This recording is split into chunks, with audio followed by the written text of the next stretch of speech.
വിശുദ്ധ മത്തായി എഴുതിയ സുവിശേഷം അധ്യായം 19 23 മുതൽ 30 വരെയുള്ള വാക്യങ്ങൾ. ധനികനായ യുവാവ്. യേശു ശിഷ്യന്മാരോട് അരുളി ചെയ്തു, സത്യമായി ഞാൻ നിങ്ങളോട് പറയുന്നു, ധനവാനെ സ്വർഗരാജ്യത്തിൽ പ്രവേശിക്കുക ദുഷ്കരമാണ്.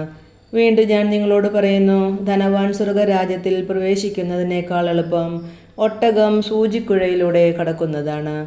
ശിഷ്യന്മാർ ഇത് കേട്ട് വിസ്മയഭരിതരായി അവനോട് ചോദിച്ചു, അങ്ങനെയെങ്കിൽ രക്ഷപ്പെടാൻ ആർക്കു സാധിക്കും? യേശു അവരെ നോക്കി പറഞ്ഞു, മനുഷ്യർക്ക് ഇത് അസാധ്യമാണ്, എന്നാൽ ദൈവത്തിനെല്ലാം സാധ്യമാണ്. അപ്പോൾ പത്രോസ് പറഞ്ഞു, ഇതാ ഞങ്ങളെല്ലാം ഉപേക്ഷിച്ച് നിന്നെ അനുഗമിച്ചിരിക്കുന്നു, ഞങ്ങൾക്ക് എന്താണ് ലഭിക്കുക? യേശു അവരോട് പറഞ്ഞു, സത്യമായി ഞാൻ നിങ്ങളോട് പറയുന്നു, പുനർജീവിതത്തിൽ മനുഷ്യപുത്രൻ തൻ്റെ മഹത്വത്തിൻ്റെ സിംഹാസനത്തിൽ ഭവിഷ്ഠനാകുമ്പോൾ എന്നെ അനുഗമിച്ച നിങ്ങൾ ഇസ്രായേലിൻ്റെ 12 ഗോത്രങ്ങളെ വിധിച്ചുകൊണ്ട് 12 സിംഹാസനങ്ങളിലിരിക്കും.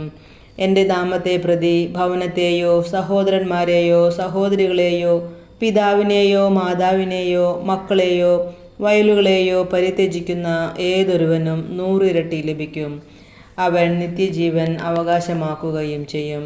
എന്നാൽ മുമ്പന്മാർ പലരും പിൻപന്മാരും പിൻപന്മാർ മുൻപന്മാരുമാകും. നമ്മുടെ കർത്താവായ മിശിഹായ്ക്ക് സ്തുതി.